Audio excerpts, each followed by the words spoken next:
So can you please tell me a little bit about yourself, your name, where you live, where you work? Yes, my name's Caroline Adams Miller. I live in Bethesda, Maryland, which is a block from Washington, D.C. for all intents and purposes. And I work from my home. And I travel at times to give speeches and do workshops and things like that, but for the most part I'm home-based. Right. And what do you do? Oh, I'm a coach. I'm a coach, I'm an author, and I'm a speaker, and I'm pretty well known in my field because I have created this interesting niche at the intersection of the science of goal setting and the intersection of the science of happiness. That was my capstone at Penn. And so basically people find me because they read my book or heard me speak somewhere or whatever. So I tend to get people who really want this kind of coaching. So that's how I use it as a coach. Right. And so how does coaching fit into your job? Like how big a part of it is it? I'd say coaching is probably 80% of my work. I work full-time, at least a 40-hour week, and I tend to be on the phone or on Skype probably for about 6 hours a day. Oh, wow. Monday through Thursday. I'm fairly fully booked, and a lot of it is individual coaching, not so much the group coaching. And so I love the coaching. People often ask me, would I ever give it all up to do just books and speaking, because they pay really well and so on. But I think as a coach, if you lose touch with the individual people, the humans, hear about what's changed in their life as a result of the coaching and the positive psychology flavor to it, I think you really take your finger off the pulse of what's really happening out there. Yeah. So I'll never give up that piece. Yeah. So how much of it is over the phone or Skype, and how much is like face-to-face? I do almost no face-to-face coaching. Right. And the reason for that is I will, and I have, but I find that it's really expensive for me to leave my office, and also it's too distracting. And I've compared, over the last 11 years, I've compared what's more effective, how do we make a lot of progress, because I'm really into outcomes. I want people to have outcomes. I don't want them to just have very expensive conversations with me. And I find that when you're on the phone, people are more willing to self-disclose earlier in the process, and they're not looking at, what are you wearing? What are your shoes like? What kind of car did you drive up in? So there's absolutely no distraction. So I have really had this discussion with many people over the last 11 years, and I think people who've compared the two agree that it might be more efficacious to deliver coaching over the phone. I read voices, and I can tell what's not being said. I can, read the silence between questions, the sharp intake of a breath, the tone of a voice, the energy of a voice. Barb Fredrickson told me once a few years ago when I went down to teach in her class at Chapel Hill, that if you scramble the words, so it's like a Charlie Brown kind of show, and all the adults sound like wah wah wah wah, but you scramble the words, but the energy and the voice remains untouched. People can tell or can learn to read what's the energy behind the voice. So I think really good coaches have like that third ear, and I think that's what I've developed, and I really love working this way. So. Right, that's interesting. How do you, when I do coaching over the phone, after 2, 3, 4 conversations, I feel I start losing my engagement in Really? Yeah. So how do you stay engaged in? I have a huge beech tree out of my office, and I find I often look at that and go into a state of flow. Right. Kind of a meditative flow. I turn my back from the computer, so I don't allow other distractions to enter my field of vision. Someone suggested that I close my eyes when I was coaching, and I tried that a few times, and it is actually very effective because you're completely focused on what's happening here. And in the coaching competencies, there are coaching competencies around being able to do this, actually. Read voices, be able to do active listening. So I think if you're not engaged, there might be something you can shift in the environment to make it, more conducive to that. Or maybe some people are not cut out for it. I know people are not cut out for it, and they need to be out and among people. I don't have that need. No. Okay, I think I need that. It's a good way. And can you tell me more about your educational background in this field? Well, I've kind of cobbled together some interesting things. I'm a graduate of Harvard University, a history major, and had a lot of journalism in my background, and started publishing books back in 1988. Kind of indirectly found the field of coaching because unwittingly, by writing my first book, which is about my recovery from bulimia, I solved a huge problem, which was saving my own life. And people became very aware of who I was because the book was groundbreaking and became kind of a sensation around the world. And I think in that way I began to coach people because I was contacted by tens of thousands, if not hundreds of thousands of people. And I still get that. 23 years later, I still have that happening. So I was doing this, and I was assisting people in solving problems and identifying the strengths within themselves and giving them hope. And then someone presented me with information on the field of coaching about, I'm going to say 13 years ago, and I thought about it, and then enrolled in Coach U. And I really felt like I'd come home, which is a sentiment you hear a lot among coaches, is they have these diverse backgrounds, but kind of an intuitive understanding that this is what they're meant to do. They're meant to be working with people. Also indirectly, I'm an athlete. My great uncles are still the only siblings to go 1-2 in the Olympics. And so there's a family ethic of competitiveness and excellence and being coached athletically to be your best. And I was a swimmer, and I'm still a competitive athlete, and I find that the understanding of sports psychology has added immensely to my ability, I think, to be an unusual coach, a good coach, and a unique coach. But Coach U did not really do it for me. I have to say that I was really left a little bit empty because there was no evidence-based work, none. And I went on a search around the country, and I was trying to find places that I could, get some research training. And I happened upon Jim Lair's corporate athlete program in Orlando, Florida. And the more I read about it, the more I realized that really would help me help others develop excellence in their lives. So I was one of the very few people to actually put themselves through this program. Most places, most people are there because their company sent them. It's a very successful, thriving place. So I went down and put myself through this 2.5-day program, and while it was really good, it wasn't exactly what I was looking for either. So I came back and I thought, do I become a therapist? At least there's a shared body of literature. I would be helping people.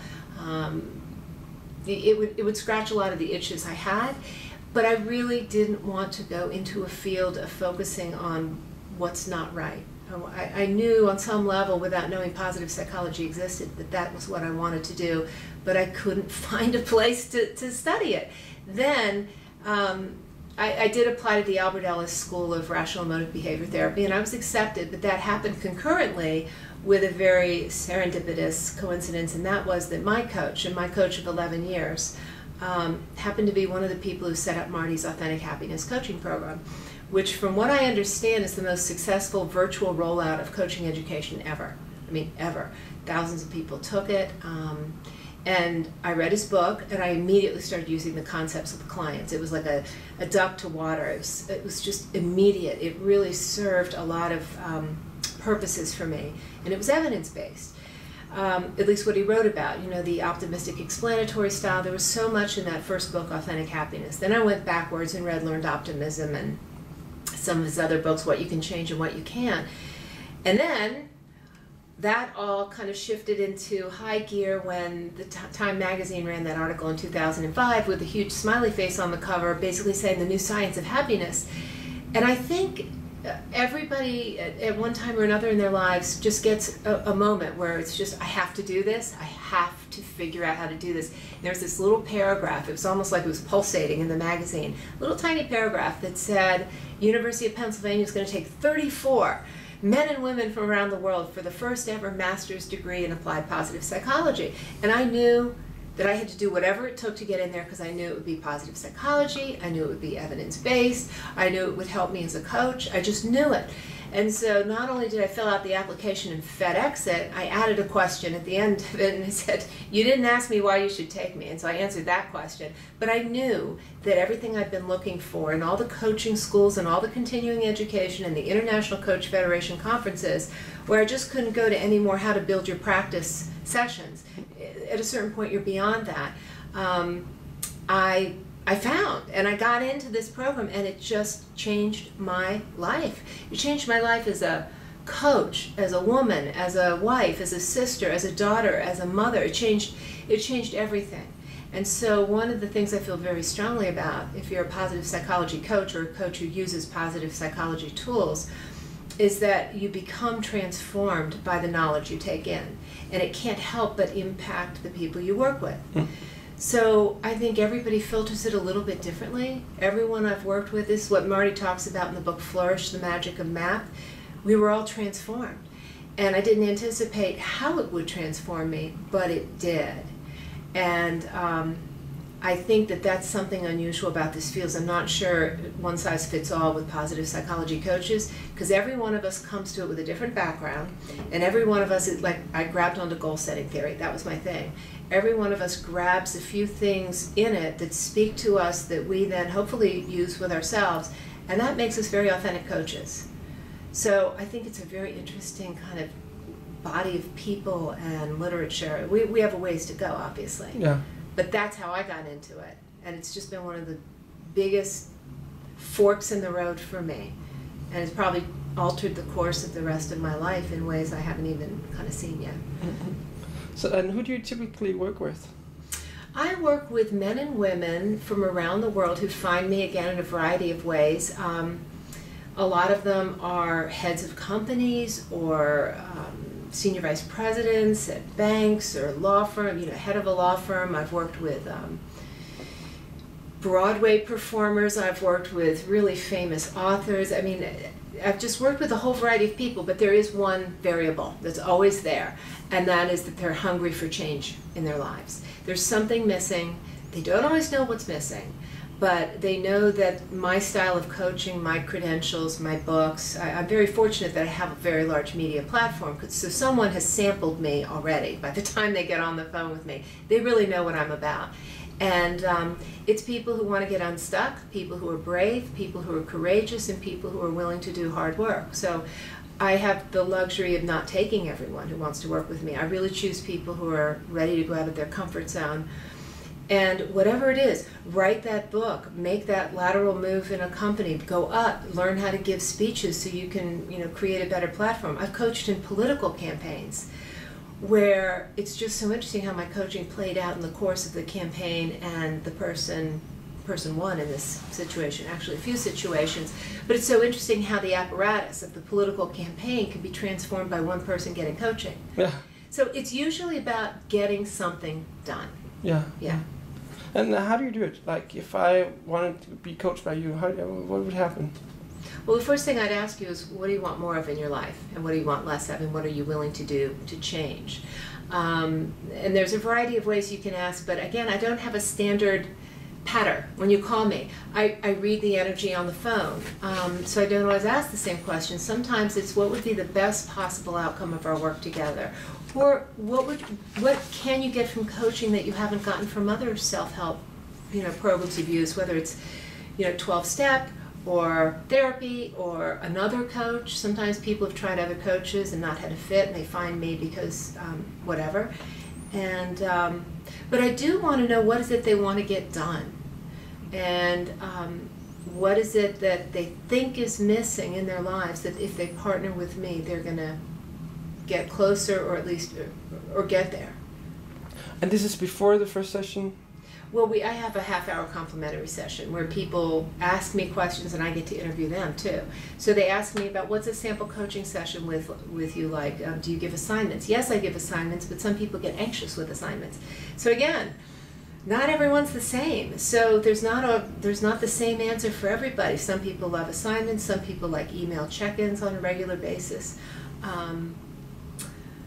It's all over the map, but the constant is that these people, these men and women ranging in age from say 21 to I think 75, are willing to take more risks. And they know that coaching will help them be accountable to take those risks. Yeah. And can you explain to me a typical example of a coaching engagement that you've had? Like how it starts, how first session, second session, in between, and all the way. Okay. There's so many. Let me just think. I can probably give you a few, but here's just one that comes to mind.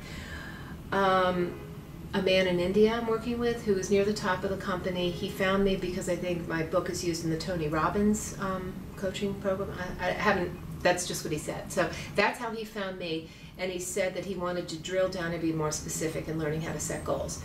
So I asked him, where do you want to be in 3 months? Because initially the engagement is 3 months. Why do I do that? A couple reasons. One is I don't want people to have any excuse for backing out of coaching, particularly early on, because they get a sense very quickly that this is not about talking about what you want to do, it's about doing what you want to do. And I think people can languish in therapy for years, if not decades, talking about what they want to do. And I love therapy, and I've had great therapy, but it has a limitation. And I want that 3-month commitment to me early on to be about committing to the process of change and taking risks and moving forward and thinking out of the box, and maybe even changing the circle of people they spend time with. And so I asked him, where did he want to be? And he knew he wanted to have more responsibilities. He wants to be the CEO of a company in a few years, and so on and so on.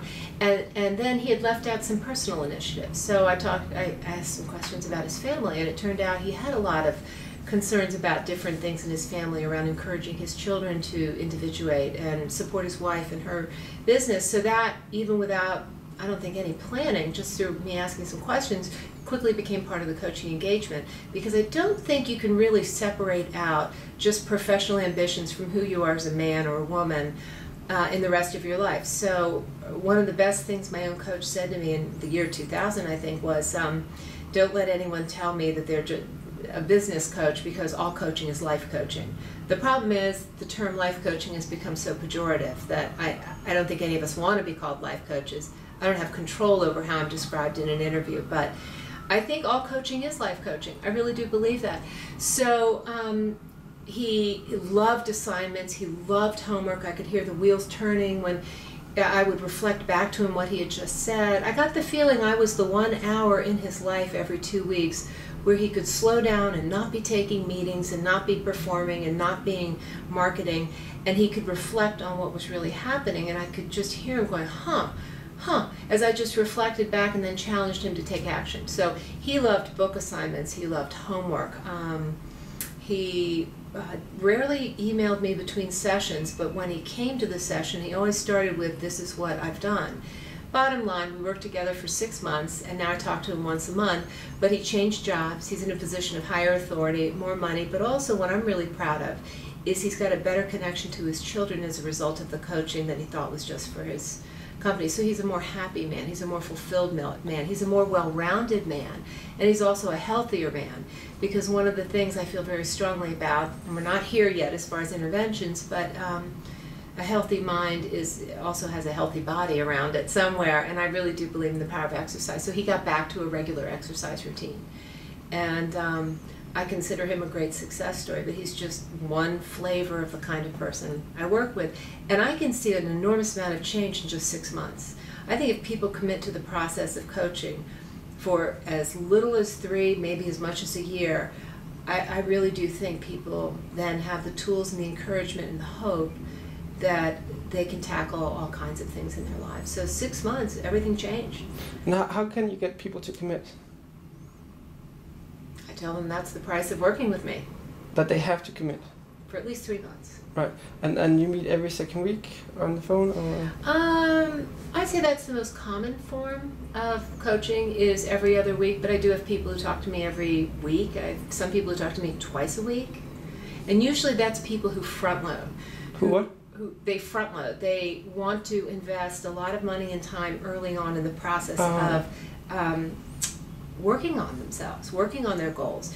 And in situations like that, I often find that there is an entrenched problem of social contagion, where they are either working in a non-supportive company or environment, it could be a family, that's very resistant to them actually getting the things they want. So sometimes they have to have that early on, lots of coaching experience to get traction. You know, a body in motion stays in motion. Sometimes you have to really work harder in the beginning to get the ball rolling. Right. And also, you mentioned the assignments that you gave the guy from India. So how do you give assignments? Is that at the end of a session and he does them at home, or do you do them together in the session, or? Okay, so homework ranges from oh gosh, there's so many kinds of homework. I mean, him in particular, he would say usually at the end of the call, oh, Caroline, well, we've talked about things like positivity. And Barbara Fredrickson, where would you recommend I start? That's easy, positivity. Go read Barbara Fredrickson's book. So that kind of thing with him. He liked a lot of books, he liked to look at websites. He wanted to come back with ideas for how to appreciate his team. He wasn't good at savoring success for himself. He got the biggest promotion in the history of his company, and he kind of glossed over it early in our call. I was like, wait. Did you just tell me? And that was my clue that this was a man who really didn't savor things. So then we got into a discussion about active constructive responding and savoring in Fred Bryant's work. So he's a very thoughtful man, a very smart man, and he always wanted to deepen what happened on the coaching call with knowledge. So it would come up in that way. He would ask. Sometimes I step out of the coaching role, because in coaching you're supposed to ask open-ended questions and all, and I find most good coaches develop a hybrid approach where they kind of slide into a consulting role at times with the client's permission. Say, do you want me to talk about what I know in this area? So you ask their permission. Would you like me to share with you some of what I learned at Penn or whatever? And it's completely up to the client if they want that information. So that's sometimes where the assignments come from. Right. And do you do the assignment in the session with them, like writing things down with them, or do you just tell them about it and then they do it afterwards? Assignments tend to be between calls. Right. That's a good question. I've never been asked that question. I can't think of an instance off the top of my head where I did an assignment with a client on the phone. So it's conversation, it's not training, like you're not training ACR in the conversation, you're talking about it. I can't say that's never happened. If they immediately want to know, well, what is that? I mean, how would you describe that? And then you give them the 4 examples, active constructive to passive destructive. But I'd say the norm, if we're looking for my average approach with people, it's generally assignments are given to the client to deepen their knowledge or takeaways based on what it is they want to learn or experience. Right. And when you talked with him about positivity, was that you introducing that concept into the conversation? Or did he use the word positivity first? I might have, because I may have asked a question about, and I don't remember the specifics, so I may have asked a question about the quality of the interactions that he has with, his level, his direct reports, the people he reports to, and I may have asked about that, maybe even in the context of him savoring his own wins. So I don't remember, but it's never a forced. I never have a checklist. I must mention positivity on this call. It's a natural, organic flow. So if it feels relevant, I may bring it up. But again, sometimes people know what I have studied, and they will ask. That does happen a lot. So they will ask you to tell about the knowledge that you have in the field. Yes, that does happen, where people, I anticipate, for example, next week my clients know that I'm at the International Positive Psychology Association World Congress right now, and I anticipate that at least half my clients next week are going to ask me to tell them what new things I learned, which I find very interesting. But again, I think some of my clients are self-selected by knowing who I am and what I do, and they're learners and they're curious, and they want to know how to apply. My degree is applied positive psychology, not just positive psychology. It's how do you apply it? And that's really the name of the game with me. Because research is lovely, and I love research, but what do you do with it? And how do you apply it so that people can take advantage of what's being done over here in the ivory tower? Because if the positive psychology research world has done one thing really, really, really badly, it's that. the general public doesn't know about what's going on here. They don't know about well-being studies in Croatia. They don't know that zest and curiosity are correlated in some groups. They don't know these things, and yet they're all very interesting, at least to me. Yeah. And so I do end up translating some of the research into, and what's the so what? Here's the so what. Here's some of the things that might change for you or make it easier for you to accomplish your goals. If, for example, I'm very big on priming, and this isn't something I studied at Penn. I happened upon it when I was writing my book. And I just went deep, deep, deep into the library, into the archives, learning about priming and implementation intentions and the rest of it. And so that's been a really practical takeaway from studying. The whole thing for me is goals. And how do goals and how do self-concordant goals actually get you where you want to go? So I've gone all around the bush here with you, but I think I answered your question. Yeah, you did. Did I? Okay. Yeah. So what about assessments? Do you use assessments? Yes. I do use assessments, not many, because I think less is more. And a lot of the people who come to me, they've had it all. I mean, they've had Myers-Briggs, they've had Colby, they've had Gallup signature strengths. I mean, they have been tested and poked and prodded, and the last thing they want is a bunch more assessments.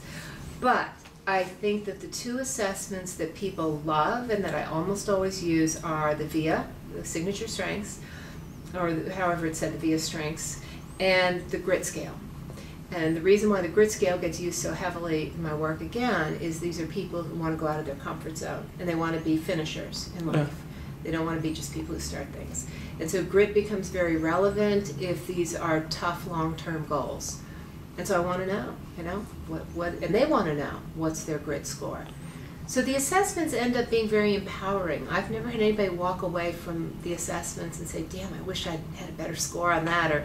And in particular, I find that I love the VIA, and I'm pretty good at strength spotting in other people. And they love hearing about how those strengths have come into play, their top 5 have come into play in accomplishing great things in their lives before this. So the first assignment we had at Penn was me at my best. And that was, matching your strengths to one of your peak moments in life. I do assign that a lot to clients. Or we have that, maybe that's an example of an assignment done on the phone. I'll say, when was a time when you remember your strengths being used in either getting something done or feeling one of those pivotal peak moments in life? And is there any other assessment? There's not an assessment I use on top of that, but there's a tool, and that's the best possible self-exercise. I use that a lot. So, but as far as going onto the internet and finding an assessment, those two are really it. And what happens? They do the assessment, what happens then? They're curious. They want to know what it means, and they'll say, well, is it okay if I have honesty at the top and social intelligence at the bottom? What does that mean? And I get the extended VIA interpretive report because there's so many nuances. But I think generally what it does is it allows people to first own their strengths. So that's what we talk about. I was coaching a client with an autistic son, and leadership was her #1 strength. And we talked about how to use leadership in terms of pulling together the treatment team for her son. And so she really saw herself as the quarterback of her son's treatment, which was really interesting. So she immediately grabbed onto that and identified and owned the fact that that was what she was going to use, and that was how she was going to make this particular situation work out as well as it possibly could. So that's it, really, real curiosity, and then wanting to know, for example, if hope is at the bottom. I always scan for those 5 traits that are really closely associated with happiness. If hope's at the bottom, we talk about why, and we talk about what they believe will change around their own hopefulness if they accomplish some of their goals in coaching. Right. And how a conversation, what would that be like? About, is it feedback, or how do you start the conversation? How do I start the conversation? What do you say, or what happens? Quite often what I'll say, because it's genuine, is I love your strengths. I do. I've seen every possible interplay of head strengths, heart strengths, you name it. And I usually immediately see a fantastic way for us to use those strengths. So I would say always, I'm going to say always, I always have that response, and I'll say, what did you think? What did you think of your strengths? Did you think it was an accurate picture of who you are? Did you have any negative feelings about the assessment? Because when people have had a 360, for example, there's a lot of negative feelings. So sometimes just having an assessment done at all can provoke something negative, but not usually. So we get into a discussion about, well, why do you think Zest was 19? Is that a score you want to bring up? And if so, how can you imagine yourself developing more joie de vivre or more kind of enthusiasm for life? But I think that's generally how it starts, and then it just takes off. It's one of those natural discussions. Right. And so have you set coaching goals before you do the conversation about the strengths, or? Not usually, no, because what I know from the half-hour assessment to see if we're a match is I generally get a sense of what they want to do. Right. And so that's basically the only knowledge I have, unless they wrote me a detailed email and kind of laid things out. And so no, I don't have any kind of deep knowledge of the goals or where they'll go or what the support system is, but I have a general sense. If I don't have a general sense, I probably won't work with them, because right. You got to have a sense of what someone's working towards. There's some goals that are just flat out disagreeable that I probably wouldn't want to be partnered with. Mm-hmm. So the VIA would take place during the first session then? Usually. Right. If someone can get to a computer, usually. There have been instances where people could not get to a computer.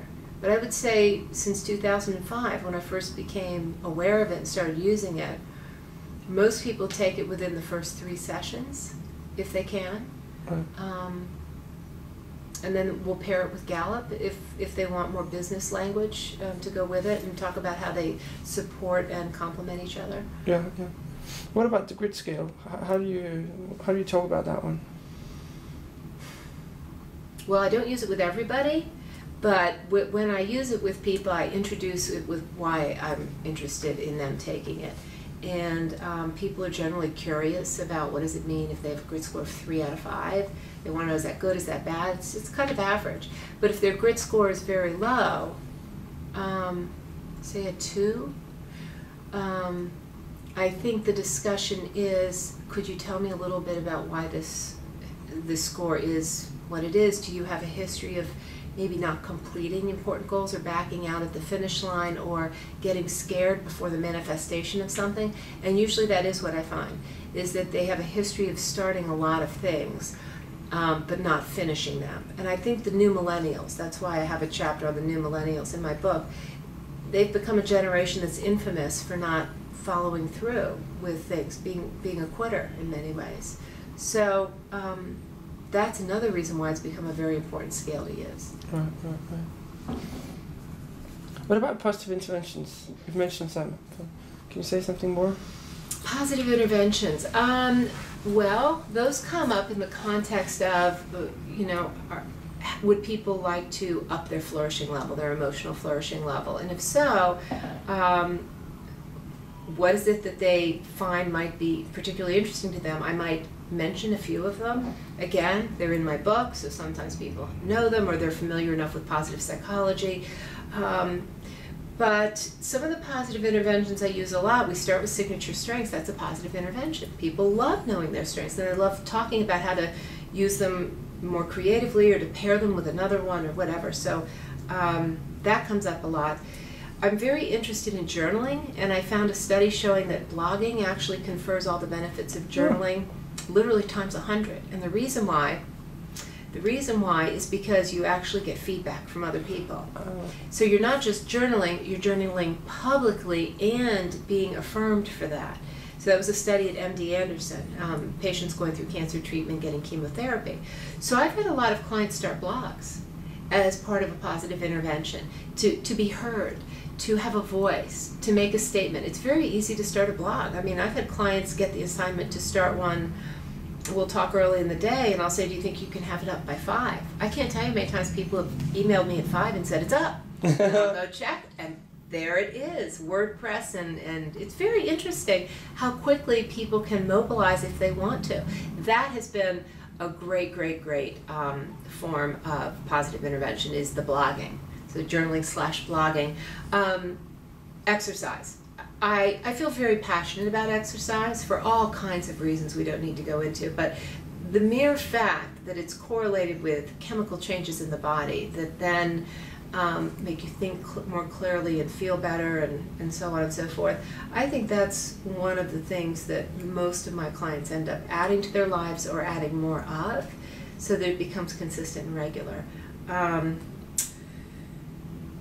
I wrote this down. Oh, resilience. Sometimes we talk about the ABCDE model, and so that is sometimes something we do on the phone, and then they go out and they kind of scan their environment to try to begin to challenge their irrational thinking patterns. So that's something that comes up a lot. Gratitude. Who doesn't use gratitude? The gratitude interventions. They're just so easy to do, and so my clients tend to love the gratitude interventions. Usually it's homework. Which one of them, or all of them? 3 good things is usually what comes up a lot, but people quite often end up running with some form of it. They'll do 3 good things, but then they'll do a gratitude journal, or they'll go to the Random Acts of Kindness Foundation website and then pick some of the random acts of kindness and then perform those as kind of altruistic / gratitude intervention. So altruism is actually another intervention that comes up a lot with people who may have that very low, gratitude very low. I'm blanking. Exercise. Oh, meditation. Duh. Duh. Just came from a great presentation on meditation. I call it the silver bullet. There's no downside that I've heard. Have you heard of a downside? I mean, it's the silver bullet of the meditation, of the positive psychology world. It does no harm and confers only positive benefits. A lot of people can't meditate or are not ready to meditate, so the homework may involve doing something like walking a labyrinth, which is walking, I don't know if you've heard of this, but walking, say, in a cathedral or in a path, very mindfully. And not talking, but taking notice of what's going on in the world around them. Knitting. I found that a lot of my clients who can't meditate can actually sit quietly and knit. And there's some interesting research on how the repetitiveness and the clicking of the needles actually induces flow in people. Right. So there are a lot of different ways to be meditative, and I find that that's something that a lot of people crave. They want more of that. And then they try it as in the process of working with me. So those are just a few that come to mind quickly. Right.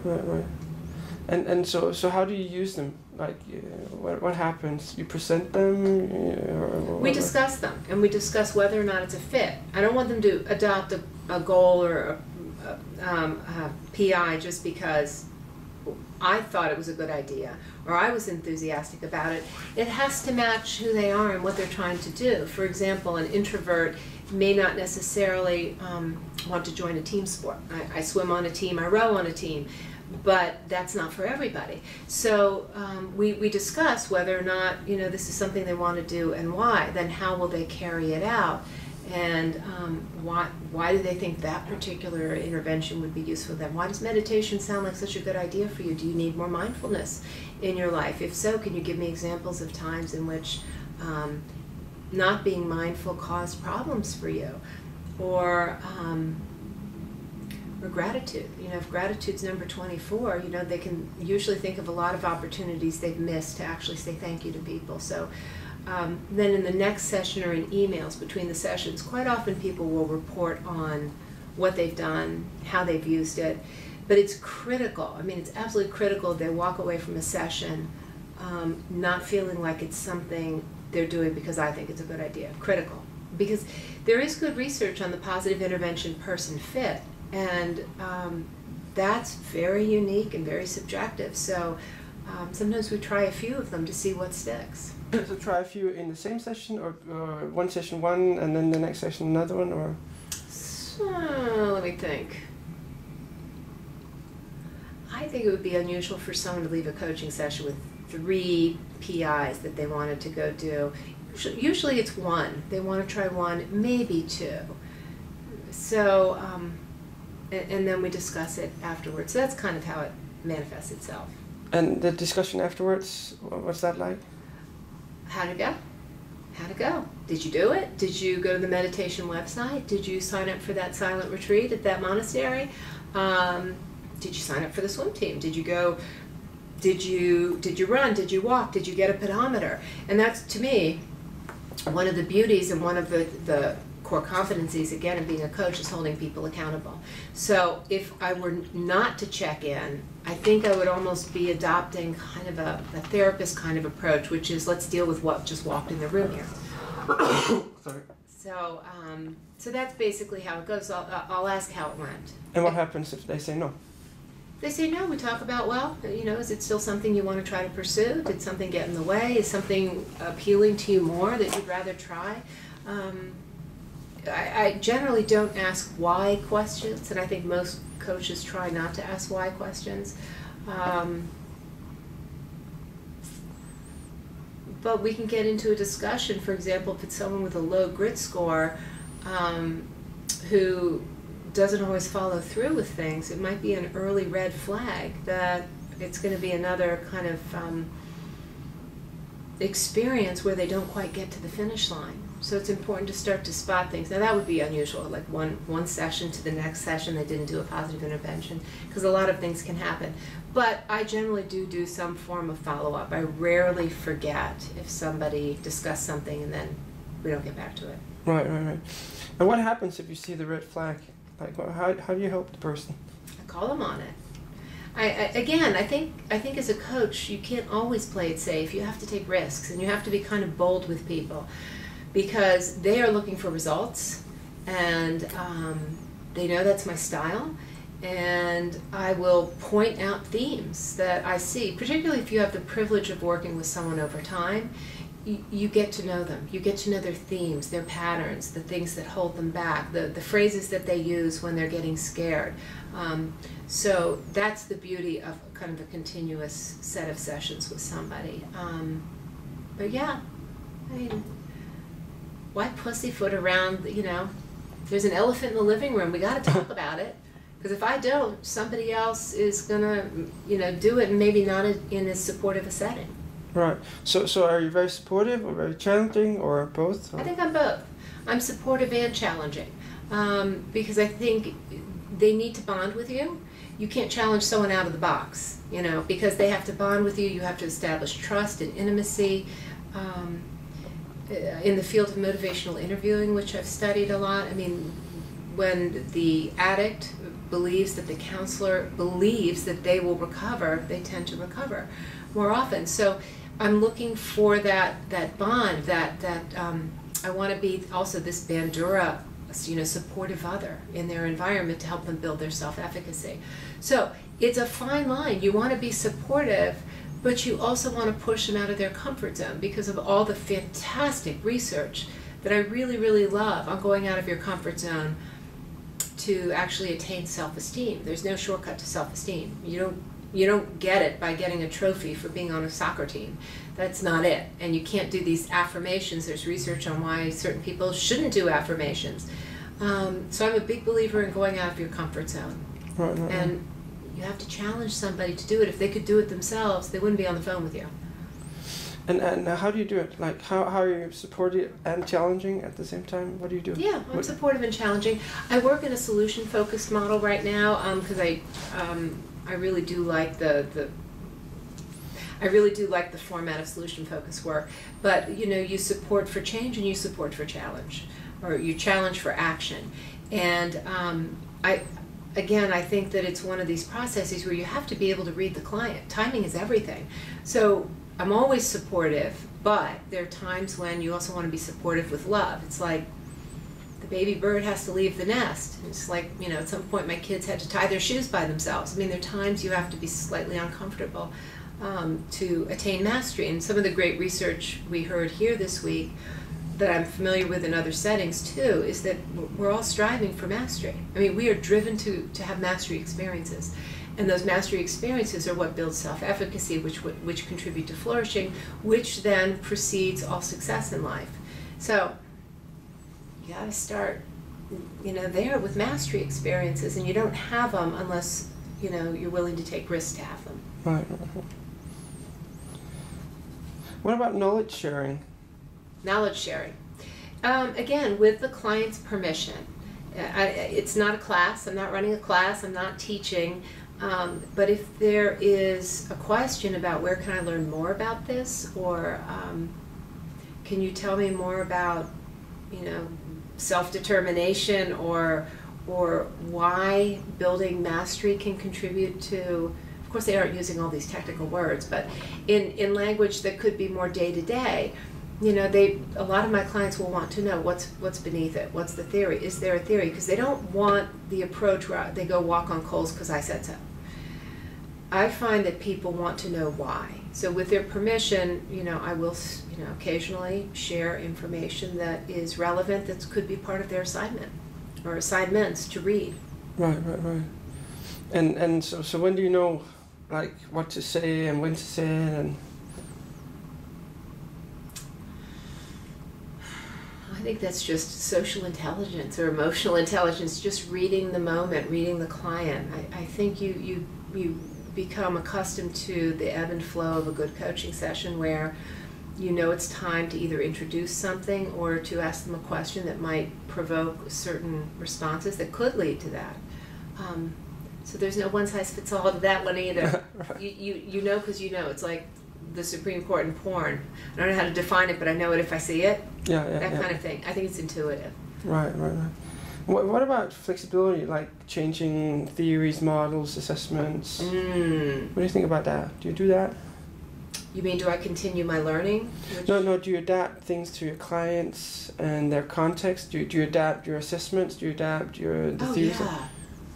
Oh, you have to. I mean, you have to speak the language of the client, and you have to meet them where they are. Again, I mean, anyone who says, go do 3 good things on all your clients, you can't. So I think I often will adapt, like the journaling research. I have adapted to clients of mine who are very computer savvy, and they get the blog assignment, or they're, what do you think about the idea of being seen on the internet or being quoted on the internet? So, yeah, I do adapt and change a lot of things based on my clients, absolutely. But I never get away from the core principle of what's underneath it. I never alter something in such a way that it's no longer meaningful. I don't know if that makes sense. I was going to ask you about it. So you don't, the more you change it, the more you kind of move away from the evidence base. Or what do you think? Can you give me an example? So if you change 3 good things into something completely different, would you still say it's evidence-based? Or how much can you change it and still feel that? Well, you can't call it evidence-based unless there's evidence. So I'm not sure you can create an intervention and call it evidence-based. Now, you can create an intervention that you create because there is evidence to support that increasing that emotion or that situation in life is going to lead to greater flourishing or better results. For example, just the happiest people have at least 4 friends. So what if I say to somebody, why don't you try a meetup group on yoga or whatever it is? Why don't you, talk to the dry cleaner today instead of just giving them the shirts and walking out? So is that an evidence-based intervention? It could be, because the evidence is there to support that being more extroverted and socializing can build relationships, just like what we just heard with Barb Fredrickson. So I think you can use some creativity with the interventions, but I don't think you can play too fast and loose with what's behind them. So what do you do to, that you haven't already talked about? Do you do anything to make your coaching effective? Like make it work? Like, what's the secret sauce? I'll answer it a little backwards. I do know my coaching's effective. I do, because that's what they say, that's what I hear, that's what I see. I get a lot of referrals from satisfied clients. I have a very healthy income, which is basically because people get results. So people are happy. They are happy with the results. But what do I do to make it different? I will tell you what people say is different about me. Maybe that's a piece of it, but it's not something I do deliberately or consciously. Or I have a lot of zest. I think it's my number 3 trait.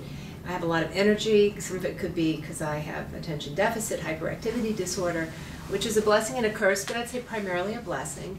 And the most common feedback I get is that people feel hopeful and energized after they speak with me. They feel I've heard it said so many different ways, completely unsolicited. Like, I feel like I can go do anything right now, or my family used to sit in another room, wait for me to emerge after coaching to see, you know, what I was going to tackle immediately. But I think people feel hopeful and energized, and I've really thought about this, because it's nice to get compliments, but I think for me it's more understanding to unpack it. What's behind it? What happened? Is it something I can replicate?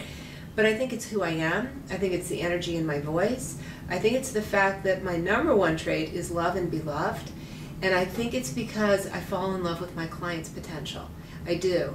And I don't think you can do a karaoke version of that. I don't think you can kind of fake your interest in people's lives, or, you know, their challenges. And I really care. I remember, I can run into a client I had 10 years ago. I can pick up right where we left off and ask how did that other thing play out? Although I often hear how things play out, but I never forget a call. I never forget a conversation. And I'm passionately interested in people. So I don't consciously do it, but I think that's what makes the difference. And that's what I hear separates me from some other coaches people have worked with. Right. Other things that you do or are that makes it effective? Again, the feedback I get is that I walk the walk. And so I don't think this should be a criteria for selecting a coach, but I think it is sometimes with me, is that people know that I take risks. They know that I accomplish things. They know that I'm zestful. They know that I'm a working mother and that I juggle a lot of things. So sometimes that matters to people, but I'll give you the best illustration of something I didn't know I was doing until after it was over. When I got the opportunity to write Creating Your Best Life, the publisher said to me, look, this is a great book. We want to make it our lead release for, you know, the holidays 2009. This is Barnes & Noble. But we've never had an author do an evidence-based book in such a short period of time. It's, you know, it's going to be really tough for you. And I didn't know if I could do it. Honestly, this is one of the first times in my life I had a challenge that I really was not sure I was going to be able to accomplish it. But I knew I was going to die trying. I knew I would do whatever it took. And so I did something that I got a lot of criticism at the time. And that is, I canceled all my clients for about 4 months. I just canceled them. And, you know, after years of building up an, you know, referral-only business, everyone said to me, can't you figure out how to write part-time and keep your clients on the other days? And I said, the deadlines on this book are extraordinary, and I can't. I have to do it, and I have to do it full-time. And I think this is something I will regret not pursuing vigorously with my whole heart, my passion, unless I do it this way. So when I came back to work after writing the book, I was so surprised. I sent an email out to all my clients and I said, I'm back, you know, the book's done, and you know, if you haven't found another coach or whatever, you know, I'm working again. So to my shock, to this day, to my shock, not only did I not lose a single client, I got more. And I got more because of what I had done. And someone said it to me one day. She said, I always hear about people who take risks. I always hear about the importance of being courageous and going for broke and this. She said, you are the first person I have watched actually do it. You didn't know the outcome. It was a huge risk. It was a risk for you financially, professionally, in every possible way. And she was just watching. They were waiting and watching. And I think that quality was very attractive to people. I didn't set out to do this. It wasn't something I was thinking, well, if I pull this off, I get a lot of clients. I was thinking, I have no choice. This is who I am. I have to go for broke. But to hear the reaction, because a lot of clients, coach clients, are told to take risks, go for challenges, go out of your comfort zone, but they're being coached by people who they kind of figure out are doing it. Yeah. And I think that authenticity, what I bring to the table, at least in that area, is what makes people want to work a little harder. Yeah. I do. I've never really bottled it or studied it, but I have to believe that's a piece of what happens. Right. What about credibility? Can you say something about that? For you, or positive psychology? Okay. Well, that's two questions. I'll start with personal credibility. coaching has gotten a black eye in a lot of quarters for a lot of valid reasons. I think we deserve to be criticized in some ways for the lack of standards and the lack of evidence-based work and the lack of good training. I believe all of those things. So for that reason, I've tried to have as much professional integrity as I could. Like, I think I was the only coach for years I knew who actually had liability insurance. And I remember I went to the mat with a few insurance companies about getting it. And I was even criticized in my coach training program. I was told by the instructor in one class that I was inviting the universe to send me lawsuits by getting liability insurance. I was just incredulous. It's like, how can you run a profession and expect other credible professionals to refer to you if you don't continue to learn, have high standards, run your business with integrity? And so I think I've always been really scrupulous about billing and questions and establishing a contract ahead of time. If there are any questions, we stop immediately and deal with it. Did you understand that you called me, or that this is what the sessions cost, or that your credit card would be run 5 days before the beginning of the month? So I think credibility kind of happens over time as well. And I think you get word of mouth referrals if people believe you're discreet. Because I get some famous people working with me, and I think, you know, they don't really trust you unless they know you've worked with someone else and it's not all over the news. So I think I've developed some credibility, at least as far as running a high quality business. Credibility as a professional, I think that's where the continuing education, the MAP degree, has made a difference, is because people realized I invested a lot of money in getting an evidence-based training, that I continue to go wherever I need to go to learn more. So as far as professional credibility for positive psychology, I think there are a lot of valid questions about some of the claims that have been made about positive psychology. However, if you stay current with the field and you know where the research is and where the evidence is and who the credible players are and who are the top researchers and what's the rigor in their labs, then I think you can defend the field and promote it very effectively. Yeah. What about, can you say something about your alliance or your relationship to the clients that you're working with? Well, my alliance with my clients, I don't think I could work with someone I don't like. So I think that the alliance starts with a respect on both sides. You respect the client and the client respects you.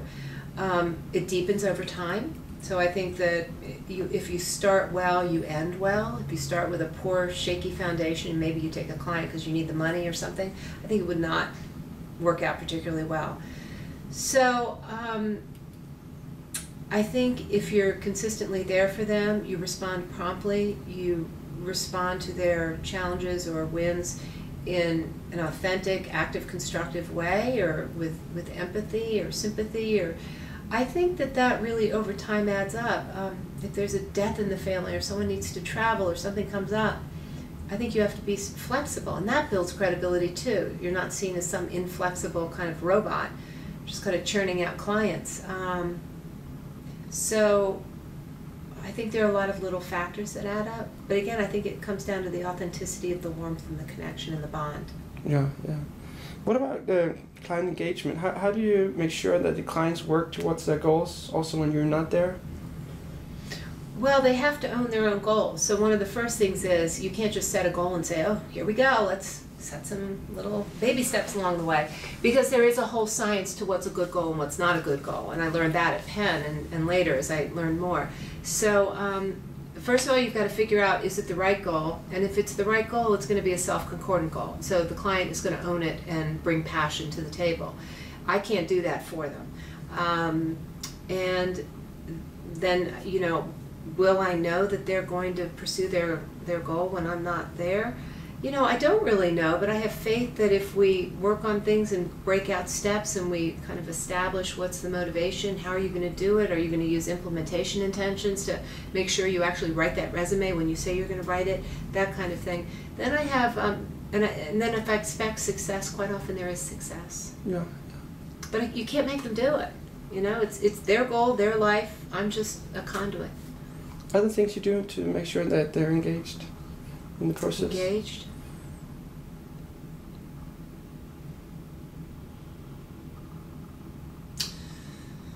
Nothing's really coming to mind. I mean, there's email feedback between sessions. Email feedback? Yes, I mean, for people, if they've said they're going to do something in the next 24 hours, I do ask them to let me know they did it.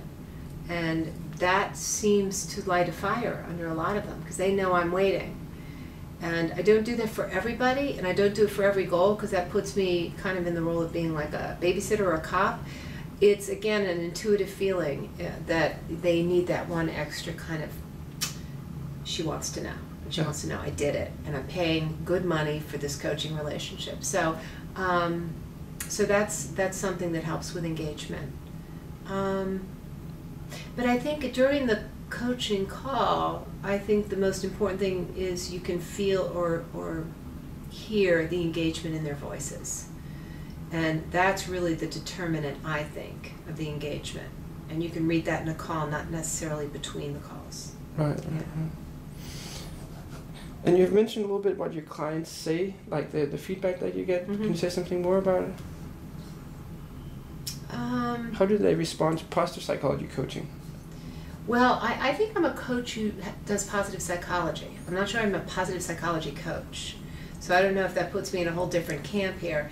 But I don't just use positive psychology tools. I use sports psychology. I use solution-focused work. So people love it. People love the addition of positive psychology. And when they understand how it can add to their flourishing, and that 80% of people are languishing, and that there are these things you can do to be in the 20% flourishing category, and that emotional flourishing could then dictate this whole outpouring of other great results, it's hard not to like that. I mean, what's not to like? So. And you also mentioned before how when your clients progress, Mm-hmm. that you talk about. Can you say something more about how you find out whether or not they progress? Well, they'll bring their success to the call, unless they're like my client in India who decided to gloss over his successes. And you do find that. I've had clients who've really worked towards something, and then we'll start a call, and they'll have another goal. They're ready to go for another goal. I'll say, what happened to that other one? Oh, I did it. And I'll say, well, what? What? And that's usually a sign that they're people who can't stop and savor things and build upon them and appreciate the work and the people who assisted them. So that's a teachable moment when we can stop and talk about, well, how many people know you accomplished this? It's just me? You know, how many people? So that's about sometimes building their network a little bit. But people, you know, sometimes people leave messages for me on my phone, just, you know, unsolicited at night. Just let me know what happened. Emails, and they bring it to the call. So I tend to know what's going on. Right. What do you think causes it? Like, causes the changes to happen? I think people are hopeful and they're energized in the process of coaching. I think they're hopeful because suddenly the world feels different and more open to them. And I've had people start to cry in sessions when I've asked them questions about something like, what do you wish people knew about you that they don't know? And I remember one woman just started to cry, and she said, no one's ever asked me a question. She said, and actually I'm not sure anybody I know would be interested in hearing the answer. And so I think that that's a piece of what happens between us is I care, I'm interested, we bond, and they're hopeful. And I have a client I'm working with in Maine who's a top environmentalist. And I got an email from her while I was here at the conference, and she said, I just have to thank you for what's been happening in our coaching sessions, because she said, I'm thinking differently.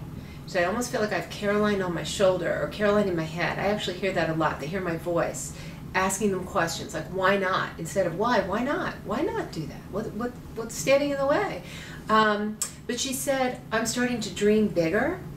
I'm starting to think some things are possible that I wouldn't have thought were possible before. And she said, I just want to let you know as I go off on this 5-day paddling excursion in the wilderness all by myself that I am going out as a changed woman. That's just, you know, how could you get a better reward than that? Yeah. That somebody feels like their lives are better, richer, different, that they'll be able to accomplish more things and bring more value to the world. And basically, there was a Simone de Beauvoir quote at the end of a session today, live life as if there are no timeouts.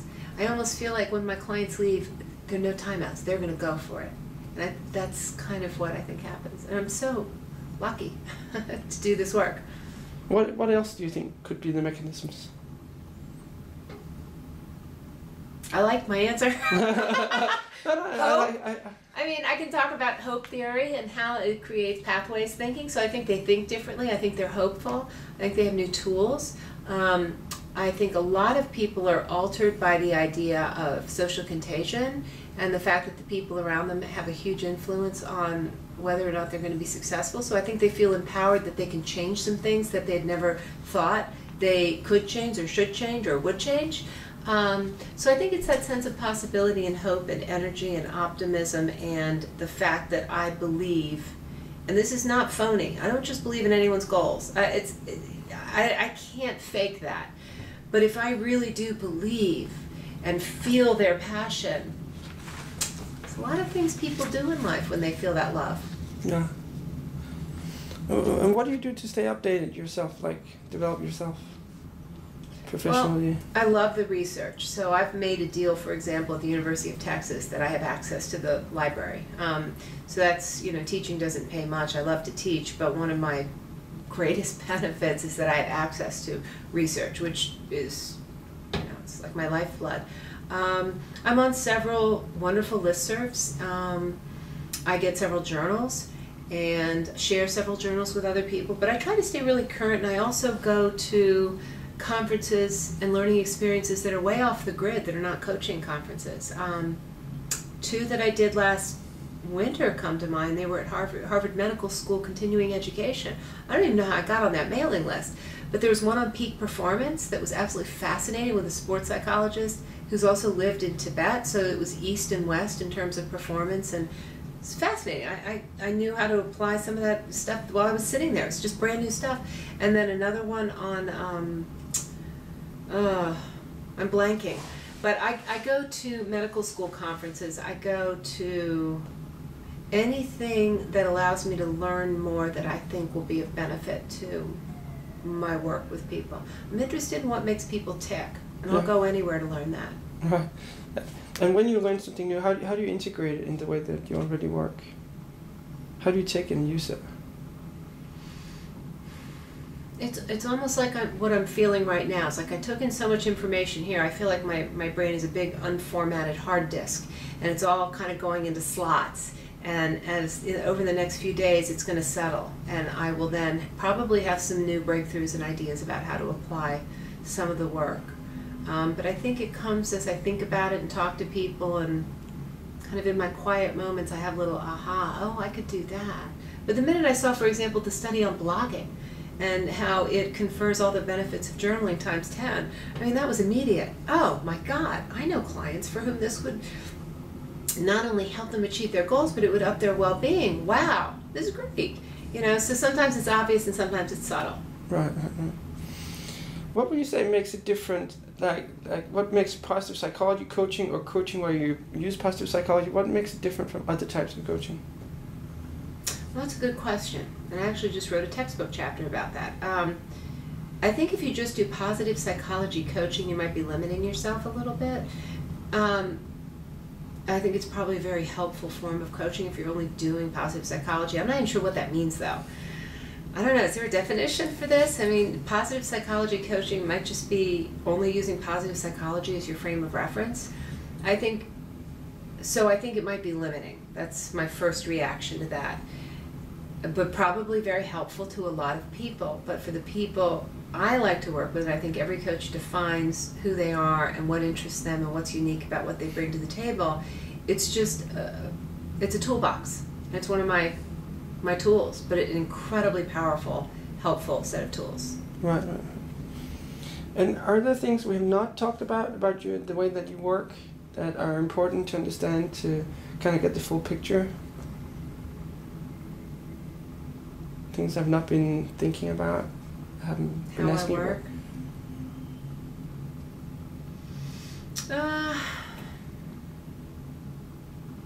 Well, I don't market. I think that's one thing. I'm not trolling for clients, so I kind of wait to see who wants to do the work I do. So that I think that's important, that you're not out kind of controlling for people all the time. And so I have kind of the ease of knowing that when I accept a client, it's really somebody who can really be transformed by the work. So there's that, I don't have that anxiety. I don't have any anxiety about the process of will I make my quota or anything. How else do I work? I can't think of anything. This is a very thorough interview. Yeah. Yeah, nothing's coming to mind. All right. And based on your experience, what advice would you give to others? Like others who would like to do positive psychology, coaching, or coaching when they're at it, start to apply? I think everyone should learn positive psychology. And I think it's just one of those bodies of knowledge that's continuing to grow, that's very electric and explosive and interesting, that you can't help but be changed as a person for the better by educating yourself about it. So I think every coach ought to have some kind of positive psychology education mandated as part of becoming certified or trained or whatever you want to call it, or credentialed. And I think coaching is for people who are curious, who care about other people, who really genuinely can connect with others and have a stake in how the engagement ends. Again, not just a body on a conveyor belt. And if you like being engaged in the process of change with people, then I think it's just the greatest profession on the planet. You have a chance to be a teacher. You know, teaching is such a noble profession. I mean, there are so many people who can remember the one teacher who changed their life. You can be a coach, like I've had many sports coaches, one of whom was probably one of the most formative influences in my life when I was about 14 or 15, some things he said and did and books he assigned. So you have a chance to be a mentor, a coach, a friend, a teacher, you know, an authority figure at times. So it's got all these great benefits rolled in one. So if that's the calling you have, you'll know it, and it's a blessed life. Yeah. Other types of advice you could give? Get good training, invest in yourself, get a coach. The best coaches I've met have coaches, without exception. Coaches who have stopped having coaches have basically stopped learning, is my experience. Yeah. So I like to always have a coach who's a couple steps ahead of me, who has the continuity of knowing me. So invest in yourself, get a coach, don't cut corners, have high standards, and be flexible in your learning and in the way you deal with people. Because, as I said 1,000 times here, one size does not fit all. You have to have enough body of knowledge to be able to go over here and here and here and here and here and pick different pieces, almost like pulling, you know, wool together for a sweater, in order to help weave this tapestry with every client. So I think you're more effective if you have more hours of knowledge, almost like the deliberate practice. The more you spend practicing and learning and adding and knowing, you can't help but be better. Mm-mm.